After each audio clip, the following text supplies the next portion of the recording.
Good evening. Welcome to Between Two Priests. This morning it's between two beautiful ladies, or this evening it is between us. We're recording in the morning, but of course we'll post it in the evening. So our topic today is foster care, and I am talking with Kathie from St. David's, where Father Joshua is the priest. He's unable to be with us today.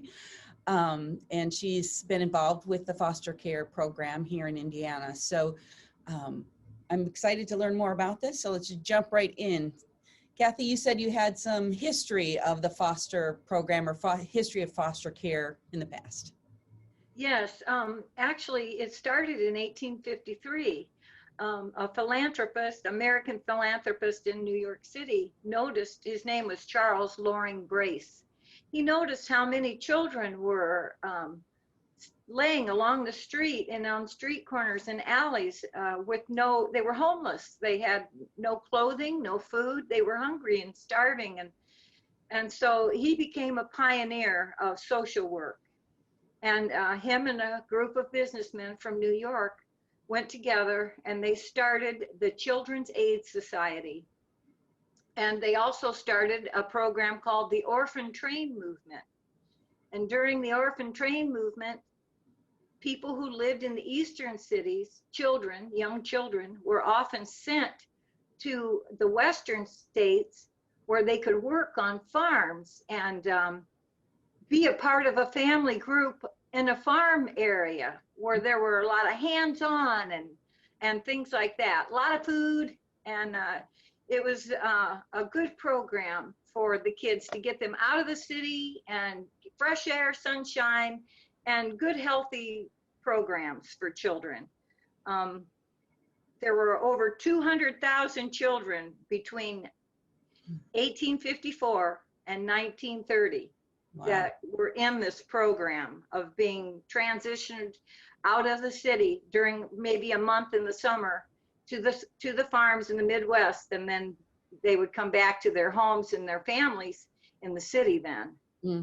So that's how it actually started. I mean, it's sad to think that there were that many children. It was that noticeable that they were sleeping and living in the streets. Yeah. In poverty. But myself, I found myself in a situation. I was in a store one day, and when I went to leave, I noticed on the door a sign that said, "Could you be a foster parent?" Well, it really struck me, you know. I wrote the number down and I went home and we talked about it, and then we decided that that was something we would check into, and so we did, and I became a foster parent. Now that was many, many years ago. I'm not a foster parent anymore, but I enjoyed doing it. I love working with the families. For some reason, people think that foster care is where you're never reunited with your family, but you are reunited. That is the main goal of the foster parent, is to help the children to get back to the situation, a good, healthy home environment. So, questions? So did you find it difficult to care for kids in your home and then send them back to their parents? And was that hard for you? For me, it wasn't, but I could see where it could be.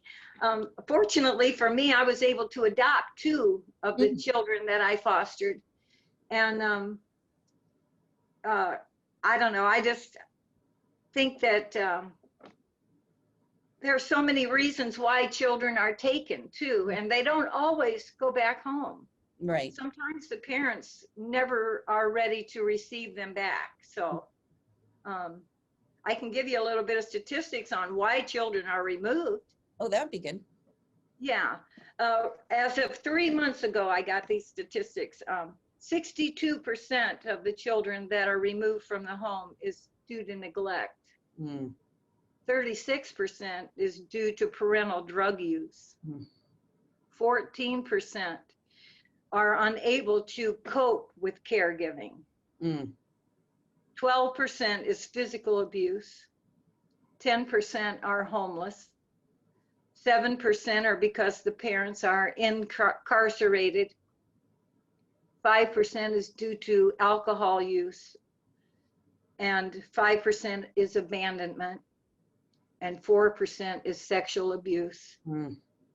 Our children sometimes face many consequences by the parents.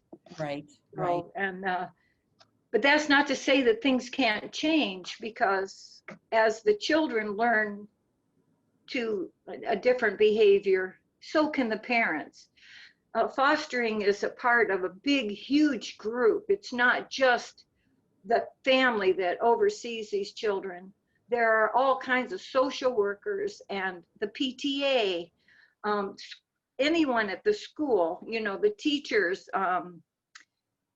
There's child abuse prevention services, social workers, therapists, all kind of other foster parents that you can depend on. Say that you have something going on in your home and you need someone to care for your children while you're gone.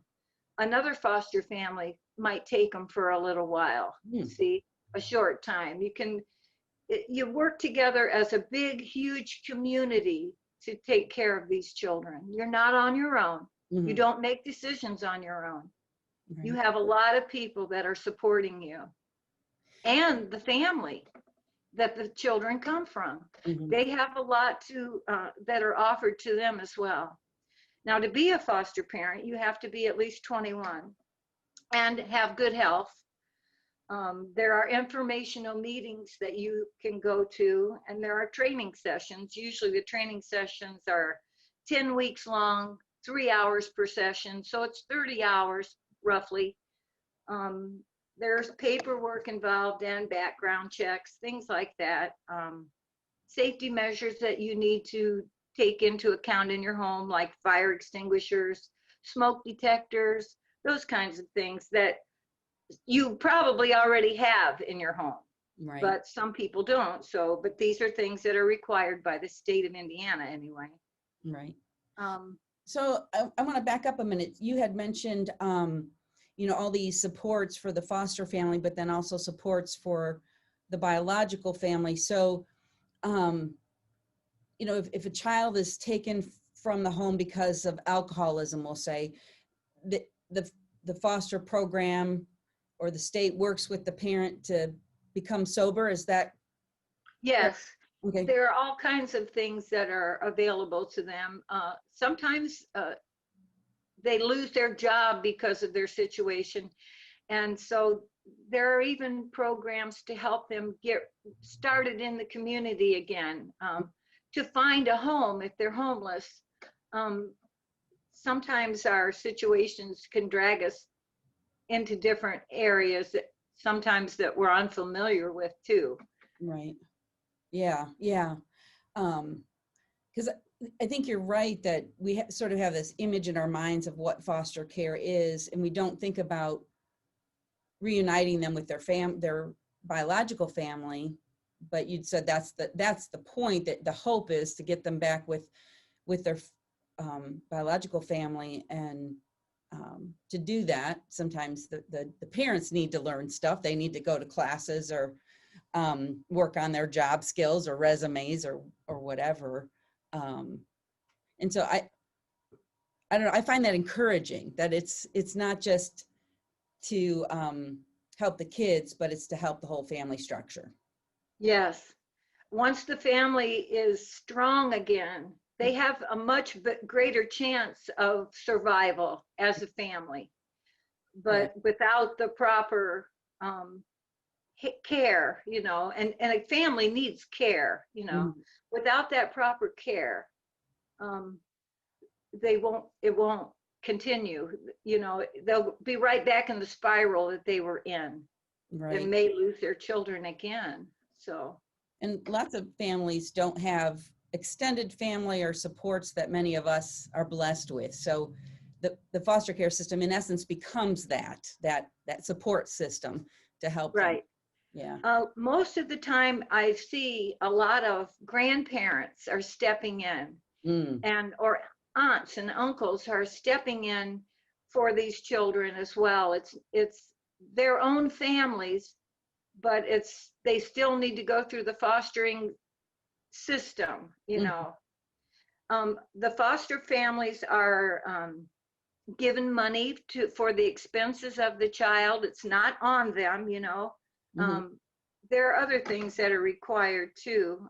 There are long-term kids that come and they stay most of their lives. And then there are short-term that maybe you only have them for a couple of weeks. Right. It just depends on the situation at hand, you know. Yeah. So, But I honestly believe that every parent is giving their child the best that they can. It's just that often the parents don't have the skills. mhm. They are honestly doing the best they know how. It's just, like I said, it's a skill thing. And once they overcome that, learn how different behavior patterns for themselves, then they can care for their own children, you know. Right, right. Yeah.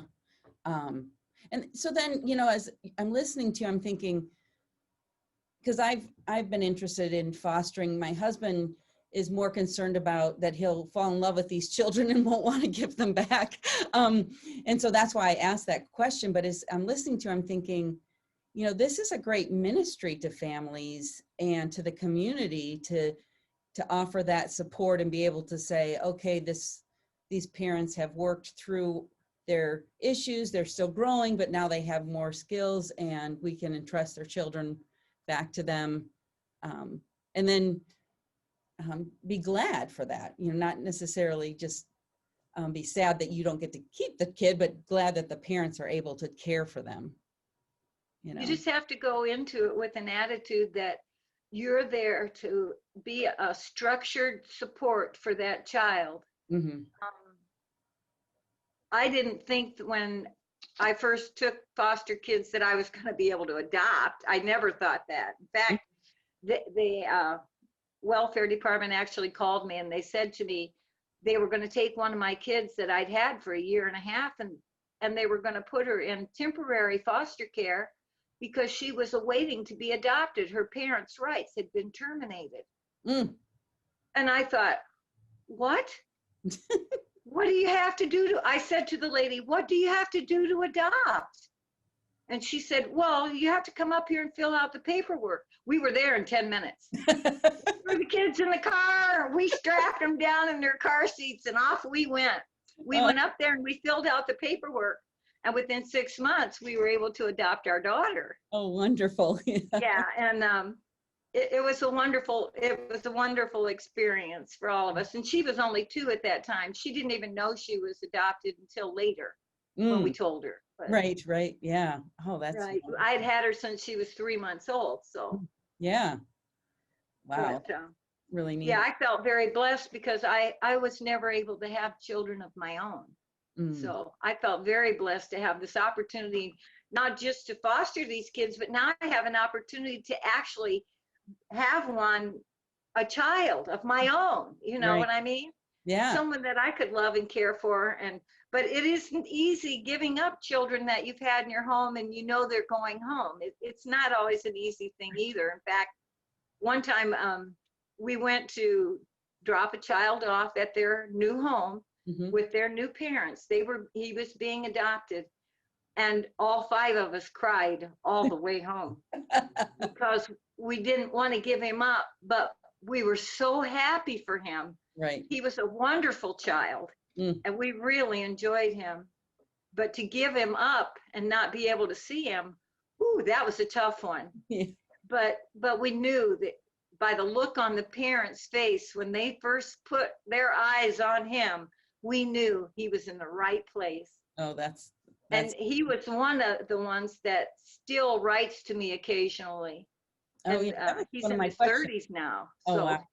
Yeah. yeah, and he even went into the service and he would write to me during the holiday time. And it was really nice to know that he felt comfortable enough to keep in touch with me because he was 3 years old when we let him go.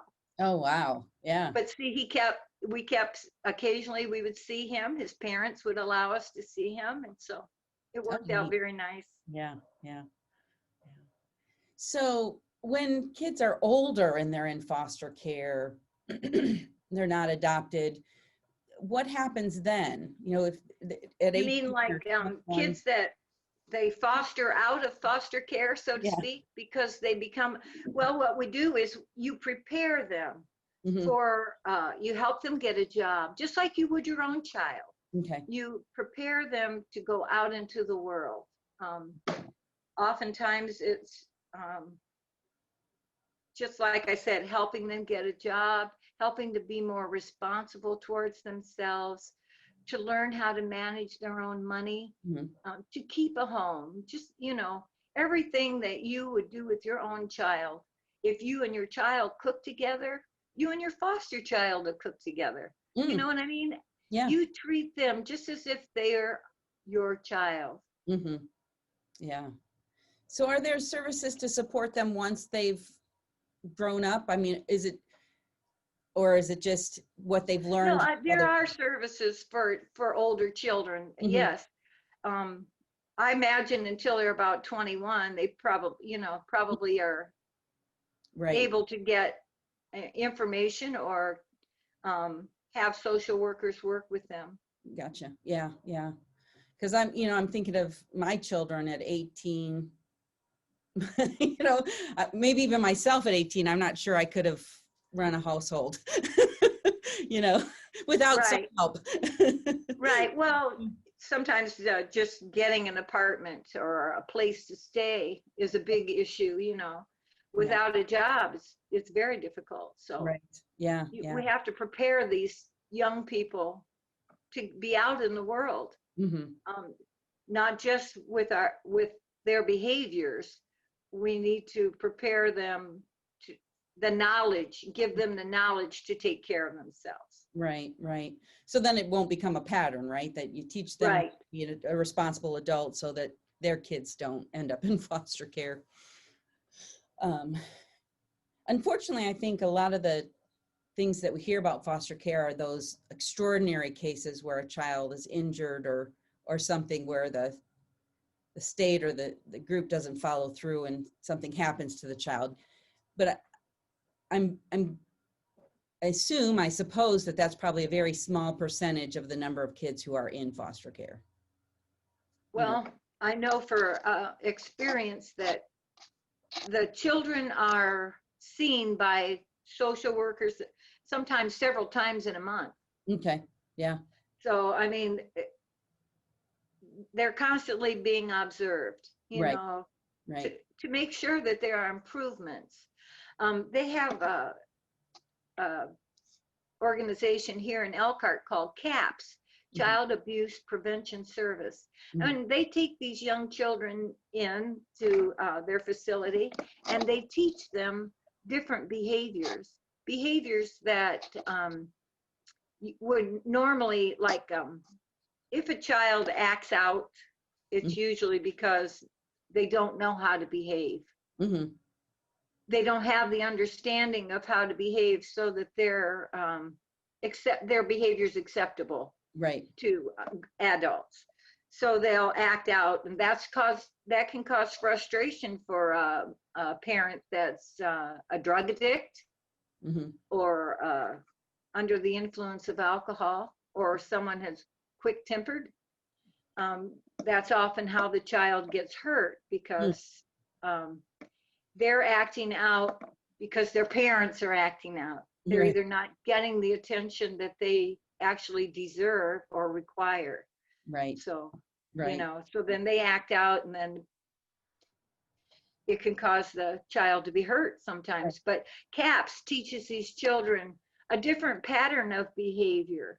And Mm. they also teach these children how to speak out for themselves Oh, good. and how to be independent individuals. Mhm. And sometimes these children are only 2 and 3 and 4 years old. They're very, very young. Mhm. But that's the time to change behavior. Right. If you see a behavior pattern that's not right, then that's the time to correct it when they're very young. Yeah. Yeah. Our daughter graduated from college last fall, and she just started a social work job where she's the person who supervises visits between biological parents and their kids that are in foster care. So these Mhm. parents are working toward getting their kids back, and they're allowed so many hours a week to spend time with the kids. So so I'm learning a little bit through that. So she's been meeting when the weather's nice, like she'll take the kids to a park and the parent will meet them there, and they'll play Right. in the park, or they'll go to McDonald's and have dinner together or something. And I mean, from what Rachel said, I don't know anything about the families, but that these mostly women are working very hard. They love their kids, and they're working very hard to bring their families back together. Yes. Yeah, and that's encouraging too, that to see that side of it as well. Yeah. Mhm. So you mentioned kind of the process a little bit, that you have to have background check and all of that. Is it a long process, or do is it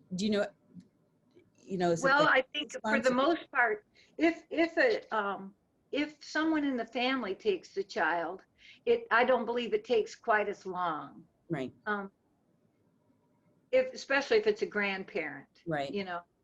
But usually, what you do is when you decide you want to become a foster parent, before you even get any kids in the home, in Mhm. your home, then that's when you go for the background check. They come in, they do a home study, make sure that you have a bed for a child, running water, um, you know, hot, heat in the house, Right, all the different requirements that a family needs in order to survive. right, right. Yeah, yeah. Um, Now there's emergency care. If you already have your name on file as a foster parent, then they could call you on a Friday night and say, hey, we have 2 children. We need someone to care for them for the weekend. You just take them right in. If you've got plans for the weekend, they just go right along with you. mm, If you're going boating for the weekend or go to a movie, you just take those children with you and, mhm. Yeah, have them right off, be a part of your family. right. And Once they realize that they're accepted mhm, to an environment and to a group that's caring, the behavior of the children changes, and they see that they're welcomed. That mhm, makes a big difference to a child. you right, know a lot of their acting out and their behavioral problems will go away once they're away from the environment they came from. yeah. So that, children are amazing how quickly they can adapt when they're encouraged and cared for. It's just phenomenal. Uh, Even in the short They're time I've constantly growing, that's for sure. well, yeah. My boys are both well over my height and eating all through the house. So, but yeah, it's, um, even volunteering in the school system, I would notice that when I would come into a classroom for an hour or two a week, the kids would recognize right away that you were genuine, that you wanted to help them, that, Right. um, and sure, there were kids that just wouldn't warm up to you, or, and that's okay too, but kids are just amazing. They are. They are. I have a few things that I would like to share Okay. about foster care, about being a parent, parenting in general, Right. um, that people don't even think about. Teach your children. Mm. Effective parents recognize how much a child's learning comes from the home and the actions that happen in the home. Hmm. And so teach by living as a model to these children, and treat children that as if you would want them to treat themselves. Mm. That's the thing to keep in mind, is to teach them to take care of themselves and to be kind to themselves. Hmm. And encouragement really helps with your child. Talk about problems openly, Hmm. um, and share feelings is very important. Um, Speaking the truth to your child is very important too. Um, Answering questions that they might have. Sometimes it's very difficult to talk I don't want to say talk down to a level of a child, but children don't have the same understanding as grown-ups. So when they're very small, you have to be cautious with your words. But if you speak the truth to them, they'll soon learn that honesty and feel that presence of honesty. Mm-hmm. And they will become that way too, you know. I Value your child. I think that's a big thing that we don't tell our child how proud we are of some of the things that they do, and we don't give them praise for doing a good job, or when they complete a task, they from start to finish. We need to acknowledge those things no matter what happens. Mm-hmm. Tell your child that you love them, even if they've been naughty. My mom used to talk to me, and she would tell me, I didn't like what you did. And at that time, she would say, I paddled you because of this, this, and this, but I still love you. Mm-hmm. Even though you were naughty, I still love you. And that is so important to know as a child, that even if you make mistakes, you're still cared for, you're still loved, Right. Right. And nurture them. Effective parents consistently display love to the child, with positive touches, hugs, kisses, holding them close, having them sit on your lap. When you talk, use eye contact and positive words. That always makes a big difference. That makes a big difference in a grown-up's life, let alone a child, Absolutely. Yeah. Yeah. Discipline them effectively with compassion, and can be consistent and honest with your corrections. Mm-hmm. I won't say punishment, because I don't believe we should punish. It's punishment is a hard word. Right. I And like if you're, that word, correct their behavior, that yeah, the point is to correct it. Yeah. Parents, you shouldn't get quick-tempered with your child. I know that's hard at times, especially when they push your last nerve, Mm-hmm. but just try to be calm and patient. You be the grown-up, and remember, you are the grown-up, and you will show them an example. That's showing them an example that no matter what you say or what you're doing right now, even though it's naughty, is not, I am not going to get so angry that I'm going to yell at you, or I'm going to spank you. Or they need to know honestly that, hey, cut it out, Right. knock it off. We're done with that behavior. Usually, if you talk honestly to them, Right. they'll come around. Every parent falls down on that one, or falls short of that one at times, where you're just had a bad day at work or whatever, and you're short-tempered and you react. Rather than just feel guilty about it, in our household, I would go back and say, okay, mommy yelled and that wasn't right. So I'm apologizing to you. I'm saying sorry, because I shouldn't have yelled at you. I was frustrated with work, not you, and I let them know I love you, and I did the bad behavior this time. So she got it. Because I think as parents, we just feel like, oh, I messed up this one time, my child's life's just going to be over. Well, no, you can go back and, make things better. Right. A constant encouragement, I think, is important. Spending time with them, doing the things that they enjoy doing too, not just doing all the things that the parents always like.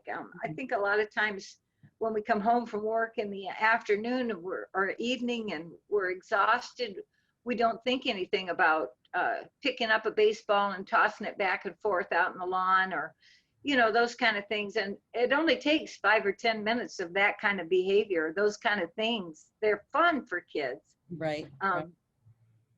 That's a good example, to share time doing things together. Mm-hmm. Read a book together. Oh yeah, that's a big one for me. My father was illiterate, and so until he was an adult, and so when we started to learn, immediately he had us read to him. And so Oh, that's, I have memories of sitting on his lap reading stories to him, not him reading stories to me. And I didn't know until I was in college that he couldn't read, because I have this memory of the two of us reading together, even though it was me. right. Oh, Yeah. So in reading, but it's, that's nice though. That's a wonderful thing. That's a wonderful gift that you shared with him, you know? we were very, So, so, yeah.